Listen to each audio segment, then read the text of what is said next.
우리는 계속해서 레위기 말씀을 살펴보고 있습니다. 하나님께서 저에게 은혜를 주셔서 레위기를 계속 이렇게 나눌 수 있게 해주셨습니다. 우리 지난주에는 1장부터 10장까지 그 5가지 제사, 속죄, 번제, 소제, 화목제, 속죄제, 속건제 5가지 제사 1장부터 7장까지를 살펴보았고요. 그리고 8장부터 10장까지 제사장에 관한 이야기들을 살펴보았습니다. 이게 레위기의 전반부, 내가 거룩하니에 대한 부분이라고 말씀을 드렸습니다. 그리고 11장부터 주말에 우리가 읽었을 본문입니다. 11장부터 음식 규례에 대한 이야기가 나옵니다. 도대체 왜 이런 걸 먹지 말고, 왜 이런 거, 돼지고기 왜 먹지 말라고 했을까? 이런 생각들이 있었을 줄 믿습니다. 그런데 이런 음식 규례를 주신 이유는 다른 것이 아니라 하나님의 백성은 그의 모든 일상생활이 거룩해야 된다, 구별돼야 된다, 그런 의미를 우리에게 알려줍니다. 고린도전서 10장 31절에 우리가 잘 아는 말씀, 먹든지 마시든지 무엇을 하든지 다 하나님의 영광을 위하여 하라. 그러니까 우리의 먹는 것, 입는 것, 모든 것이 하나님의 영광, 하나님의 거룩과 관련이 있다는 것입니다. 그러므로 우리가 먹는 것도 이게 하나님의 영광이 된다면 먹을 것이고, 이게 먹는 것이 하나님의 영광이 안 된다면 자제해야 한다는 것입니다. 그리고 이어지는 산모에 대한 정결의식이 나옵니다.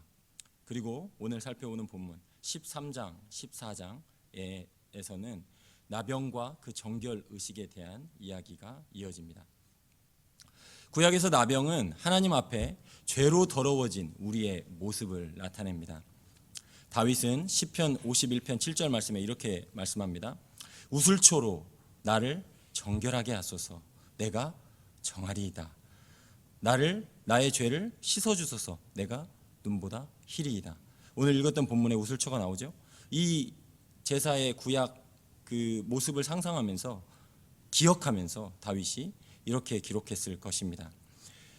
오늘 읽었던 본문 14장 2절 말씀에 이렇게 말합니다. 나병 환자가 정결하게 되는 날의 규례는 이러하니 곧 그 사람을 제사장에게 데려갈 것이요.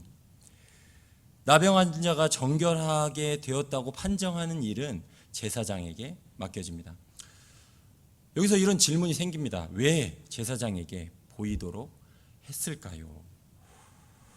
우리가 신약 성경을 읽어보면 나병 환자를 고치는, 예수님께서 고치는 여러 가지 그 에피소드들이 나오죠. 마가복음 1장에 보면 1장 40절에서 45절에 보면 한 나병 환자가 예수님께 나와서 꿇어 엎드려 간구합니다. 원하시면 저를 깨끗하게 하실 수 있나이다. 예수께서 불쌍히 여기사 손을 내밀어 그에게 대시며 이르시되 내가 원하노니 깨끗함을 받으라. 곧 나병이 그 사람에게서 떠나가고 깨끗하여집니다. 그리고 보내시며 엄히 경고하사 이르되 삼가 아무에게도 말하지 말고 네 몸을 제사장에게 보이고 네가 깨끗하게 되었으니 모세가 명한 것을 드려 그들에게 입증하라. 그렇게 말씀하십니다. 바로 이 본문, 신약 성경을 이해하기 위해서는 이 구약 성경의 내용을 알아야 되겠죠. 그죠? 이 내용을 알아야 되겠죠. 바로 이 본문의 내용을 가지고 예수님께서 지금 너희가 깨끗함을 받았는데 그냥 이제 집에 돌아가서 이제 너가 해야 될 삶을 살라라고 말씀하시지 않고 모세가 명한 대로 그렇게 제사장에게 보이라고 말씀합니다. 그런데 그 다음 행동이 예수님의 말씀과는 좀 이상하게 행동합니다. 그러나 그 사람이 나가서 이 일을 많이 전파하여 널리 퍼지게 하니 그러므로 예수께서는 다시 드러나게 동네에 들어가지 못하시고 오직 한적한 곳에 계셨다라고 성경은 기록하고 있습니다. 이와 비슷한 예화가 누가복음 17장 11절에서 19절에 그 착한 사마리아인 말고 그 10명의 나병 환자를 고쳐줬는데 한 명의 그 사마리아 나병 환자만 돌아와서 예수님께 감사하는 예화가 있습니다. 예전에 제가 이걸 설교를 했었는데 그때는 이거를 깊이 생각을 못했어요. 근데 이 말씀을 준비하다가 하나님께서 깨닫는 은혜를 주셨습니다. 왜 이 환자가 이렇게 돌아가다가 10명이 다 깨끗함을 받잖아요. 그죠? 10명이 다 깨끗함을 받았는데 돌아가다가 몸을 돌이켜서 분명히 예수님의 말씀은 제사장에게 가서 몸을 보여라, 모세가 명한 대로 해라 라고 했는데 몸을 돌이켜서 예수님께 옵니다. 제사장에게 갔다는 이야기는 없어요. 그렇잖아요. 분명히 예수님은 제사장에게 가라 말씀하셨는데 왜 그랬을까요? 궁금하지 않으십니까? 왜 그랬을까요?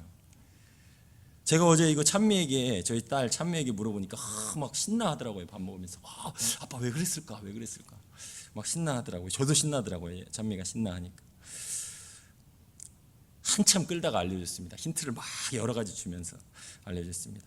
우리가 레위기 1장에서 7장까지 제물을 살펴보았고 그 다음에 제사장에서 살펴보았는데 이 제사들이 다 예수님을 가리키고 있고 이 제사장도 우리에게 오실 제사장인 예수님을 가리키고 있다. 힌트를 많이 줬지? 그러니까 얘기해봐. 왜 그랬을까? 이 나병 환자는 분명히 예수님의 말씀을 듣고 제사장에게 갔어야 되는데 가지 않았습니다. 그리고 몸을 돌이켜 예수님께 왔습니다. 그는 알았던 것입니다. 구약의 제사장들이 가리키는 진짜 제사장이 바로 예수님이시니까 예수님께 오신 거예요. 예수님께 나온 겁니다. 예수님이 나는 이제 더 이상 그 제사장들이 가리키던 진짜 제사장이 예수님이니까 그 앞에 엎드려 예수님께 감사한 것입니다. 그것이 바로 이 구약 성경을 통해서 우리가 깨닫는 바입니다.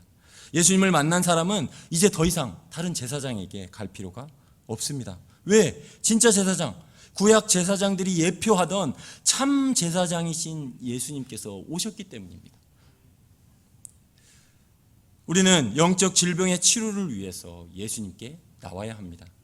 사실 구약에서 제사장들은 결코 우리의 영적 질병을 치료할 수 없었습니다. 하나님의 은혜로 그 사람이 나으면 그저 이 사람이 나은 것을 확인하고 선언하는 일만 했을 뿐입니다. 성경에서 모든 나병의 치료는 제사장이 한 것이 아니라 하나님의 기적으로, 하나님의 은혜로 되어진 것입니다. 여러분들 기억해 보십시오. 나아만 장군이 치료를 받았지 않습니까? 누가 치료한 것입니까? 하나님께서 치료해 주신 것입니다. 구약의 제사장은 선언만 하였다면 우리의 큰 대제사장이신 예수님은 우리의 영적 질병을 완전히 치유하신 분입니다. 그러므로 그분께 나와야 합니다. 오늘도 그분께 나오시기 바랍니다. 그리고 이어서 정결의식 절차가 이어집니다. 먼저 새 2마리를 준비하라고 말씀합니다. 14장 4절 말씀, 제사장은 그 정결함을 받은 자를 위하여 명령하여 살아있는 정결한 새 2마리와 백향목과 홍색 실과 우슬초를 가져오게 하고 그 중에 한 마리는 흐르는 물 위 질그릇에서 잡게 합니다. 5절 말씀, 제사장은 또 명령하여 그 새 하나는 흐르는 물 위 질그릇 안에서 잡게 하고 라고 말씀합니다. 이 본문에 예수님을 통한 죄의 정결 의식이 너무나 잘 표현되어 있습니다. 새 한 마리를 죽이는데 2마리 새 중에 한 마리를 죽이는데 어디서 죽이라고 합니까? 흐르는 물 위 질그릇 안에서 죽이라고 합니다. 질그릇은 성경에서 인간의 몸을 나타냅니다. 우리가 땅의 성분과 똑같잖아요. 그죠? 흙으로 지어진 몸. 그죠? 우리가 잘 아는 대로 바울은 이렇게 고백합니다. 우리가 이 복음을 어디에 가지고 있어요? 질그릇에 가졌으니. 우리가 질그릇이잖아요. 그죠? 자, 질그릇 나왔습니다. 흐르는 물이라고 번역된 이 말은 히브리어로 living water입니다. 살아있는 물, 생수입니다. 생수하면 우리 또 본문이 연결되죠. 요한복음 7장, 예수님께서 명절 마지막 날에 7장 37절에 39절에 명절 큰 날 끝날 곧 큰 날에 예수께서 외쳐 이르시되 누구든지 목마르거든 내게로 와서 마시라. 나를 믿는 자는 성경의 이름과 같이 그 배에서 생수의 강이 흘러 나오리라. 살아있는 물, 생수. 이는 그를 믿는 자들이 받을 성령을 가리켜 말씀하심이라. 예수님께서 질그릇인 육신의 몸으로 오셔서 성령의 충만한 가운데 피 흘려 죽으실 것을 미리 보여주신 것입니다. 이미 구약 율법에 이렇게 자세하고 친절하게 그림으로 우리의 영적 질병을 치료하실 예수님의 복음이 이렇게 선포된 것입니다. 할렐루야. 우리가 얼마나 레위기를 사랑하며 읽어야 하겠습니까? 여기서 그치지 않습니다. 6절 7절에 자, 한 마리 새는 그렇게 죽였습니다.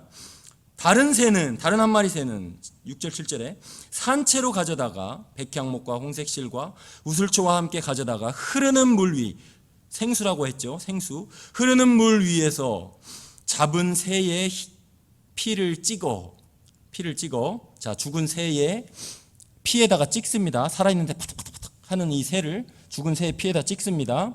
나병에서 정결함을 받을 자에게, 자, 이 살아있는 새를 7번 이제 정결함을 받을 자에게 뿌립니다. 그리고 정하다 하고 그 살아있는 새는 어디에서 놓아주냐면 사실은 드레라고 써 있는데 이게 히브리어로는 오픈 필드입니다. 오픈 필드. 그러니까 이게 오픈 필드 이해되시죠? 그러니까 넓은 공간에서 하늘로 이렇게 놓아주는 거죠. 그죠? 그러면 자, 생각해 보십시오. 살아있는 새를 죽은 새의 피에 찍었습니다. 그러면 피투성이겠죠. 그죠? 살아있는 새가 피가 다 묻어 있잖아요.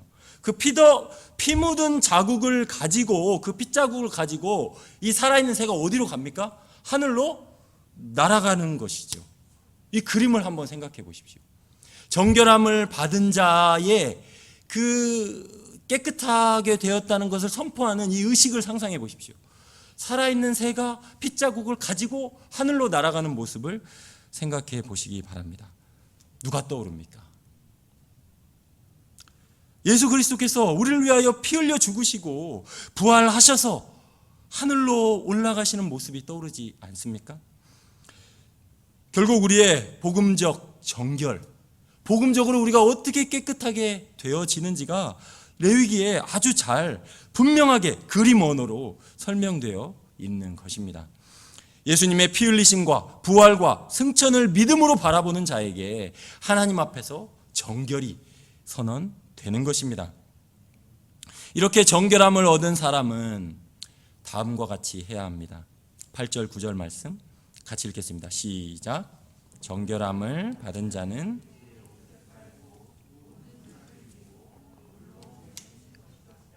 그리하면 정하리니 그 후에 진영에 돌아올 것이나 자기 장막 밖에 이레를 머물 것이요 일곱째 날에 그의 모든 털을 밀되 머리털과 수염과 눈썹을 다 밀고 그의 옷을 빨고 몸을 물에 씻을 것이라.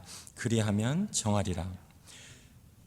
죄에서 사함을 받은 자는 반드시 자신의 삶의 모든 영역을 점검하고 깨끗한 삶을 살도록 해야 합니다. 요한 1서 3장 3절에 이렇게 말씀합니다. 주를 향하여 이 소망을 가진 자마다 우리가 죄사함을 받았다, 그리고 영원토록 하나님 앞에 깨끗한 자로 살게 될 것이다 라는 이 소망을 가진 자마다 어떻게 하라고요? 그의 깨끗하심과 같이 자기를 깨끗하게 하느니라. 우리가 오늘도 주님의 이러한 은혜를 구했으면 좋겠습니다. 예수님의 피로 정결함을 받은 우리가 나병에서 치유받은 자처럼 우리의 모든 삶을 하나님 앞에 정결하게 살 수 있도록 해달라고 구하는 시간이 되었으면 좋겠습니다. 또한 나병, 영적 나병과 같은 죄로 인해 힘들어하는, 공동체에서 격리되고 멀어진 형제 자매가 있다면 그들이 나와는 다른 특별한 죄인이 아니라 나도 동일한 죄인임을 기억하고 그들을 형제로서 권면하고 주께 돌아올 수 있도록, 또한 우리가 그러한 일을 할 수 있도록 주님께 은혜를 구하는 시간이 되었으면 좋겠습니다. 하나님께서 우리에게 겸손한 마음, 형제들을 불쌍하는 마음을 주셔서 오늘도 그들을 위하여 기도하고 그들에게 나아가는 복된 하루가 되기를 축원합니다.